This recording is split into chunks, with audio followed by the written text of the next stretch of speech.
Seja bem-vindo a mais um vídeo aqui no nosso canal. Meu nome é Rodrigo Lucas e tô aí novamente para mais um vídeo. Dessa vez a gente vai falar sobre back-end, como que um back-end funciona, tá? Dito isso, bora lá. Só não se esqueça de se inscrever no canal, deixar um like maroto, um comentário, compartilhar com seus amigos. Então vamos lá. Primeira coisa que eu quero falar é sobre as principais responsabilidades que um back-end tem atualmente e como ele é utilizado atualmente, tá? Então, como é sabido, né, o back-end ele é responsável pela regra de negócio da nossa aplicação, ou seja, tudo aquilo ali, tudo aquilo que compõe como a nossa aplicação vai funcionar, o que que ela deve conter, o que que ela não vai conter, o que que ela aceita, o que que ela não aceita, é o back-end que vai determinar isso daqui, tá? O back-end também ele é responsável pela conexão do banco de dados, né? Então, conexão com MySQL, SQLite, MongoDB, MariaDB e assim por diante, né? Então, o back-end ele fica responsável exclusivamente para definir, né, a responsabilidade do banco de dados. O nosso banco de dados ele nunca é conectado diretamente na interface da nossa aplicação, seja ela web ou mobile, ou até mesmo uma aplicação desktop, né? O back-end também ele fica responsável por envio de e-mail, né, e conexão com serviços externos. Então, por exemplo, se a gente faz um cadastro de um usuário e vai mandar um e-mail para ele confirmar o seu cadastro, é o back-end que vai mandar esse e-mail. E se precisar se conectar com algum outro serviço externo, como por exemplo a API do Google Maps, a API dos Correios, né, onde a gente traz alguns dados de mapas e dados de Correios, a gente também vai conectar esse serviço aí diretamente com o nosso back-end e não vai ser conectado ali posteriormente com o nosso front-end. O nosso front-end ele apenas fica responsável por emitir informações visuais, como vai ficar mais claro aqui no decorrer dessa apresentação, tá? Aqui também tem uma particularidade que é do back-end, que é a autenticação e autorização de usuários. Então, é o back-end que determina quem acessa a aplicação, quem não pode acessar a aplicação, e também toda a criptografia e segurança da aplicação fica responsável pelo back-end. É claro que no front-end também tem grandes responsabilidades com segurança, tá? Mas é o back-end que determina tudo como que deve funcionar, tá? Então, essas são as responsabilidades que um back-end tem atualmente, né? Inclusive, tem outras responsabilidades que o back-end tem, que eu não citei aqui, mas já ficou claro como que um back-end deve funcionar. Isso aqui eu já estou pensando no nosso back-end em Node, tá?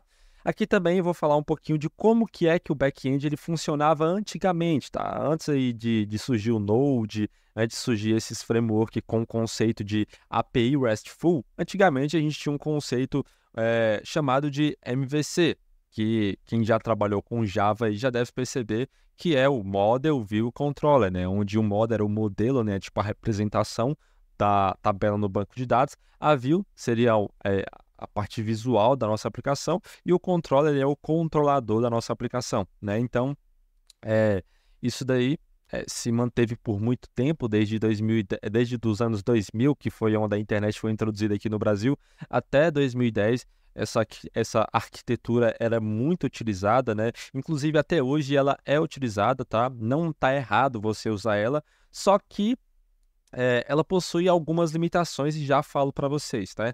Então, nessa arquitetura aqui, para a gente poder exibir as informações em tela, a gente precisava de um template end, né? Que é uma coisa que vai ficar aclopada dentro do seu back-end. Por exemplo, no Laravel tem o Blade, que é um template end que monta a interface para a gente. No Node a gente tem o EJS ou o Render Base e no Java a gente tinha o JSP. Então, basicamente, toda a linguagem ela tem o seu template end, que é para poder montar a interface da aplicação que você está construindo.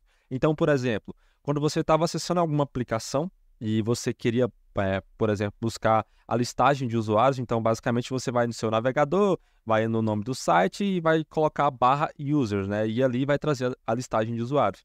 Nessa arquitetura antiga, o back-end, além de ficar responsável por regra de negócio, conexão com o banco de dados, envio de e-mail, ele também ficava responsável por criar a tela que vai ser exibida as informações, tá? Então, todo HTML, CSS, né, pensando na web, todo HTML, CSS, JS do usuário era montado pelo back-end, ou seja, o back-end ele era responsável por tudo na aplicação, né? E com isso deixava o back-end também muito pesado, muitas responsabilidades em cima dele, né? Então, por exemplo, se o back-end tivesse algum problema, provavelmente as telas seriam afetadas, né? E, ao meu ver, pensando ali numa aplicação web ou até mesmo na aplicação React Native, onde a gente não depende exclusivamente do back-end para ela funcionar. Um back-end é uma coisa quebrada, né, do back-end não deve interferir em como a sua aplicação, como a sua interface deve ser montada em tela. Só que nessa arquitetura passada, né, ela tinha esse porém aí de que quando algo acontecesse com o back-end, afetaria diretamente a nossa interface, né? Além de que a gente não conseguiria se conectar com outras aplicações. Por exemplo, a gente tem uma aplicação web, né? E a gente pode também ter uma aplicação mobile que representa a mesma coisa, um aplicativo mobile e uma parte web.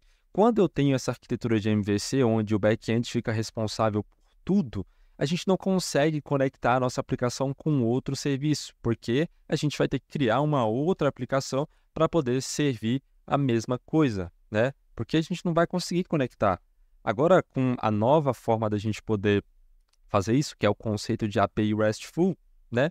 A gente divide as responsabilidades, ou seja, o back-end ele não fica mais responsável por dizer como a interface vai ser montada em tela, se vai ser no aplicativo mobile, se vai ser numa aplicação desktop ou se vai ser numa página web.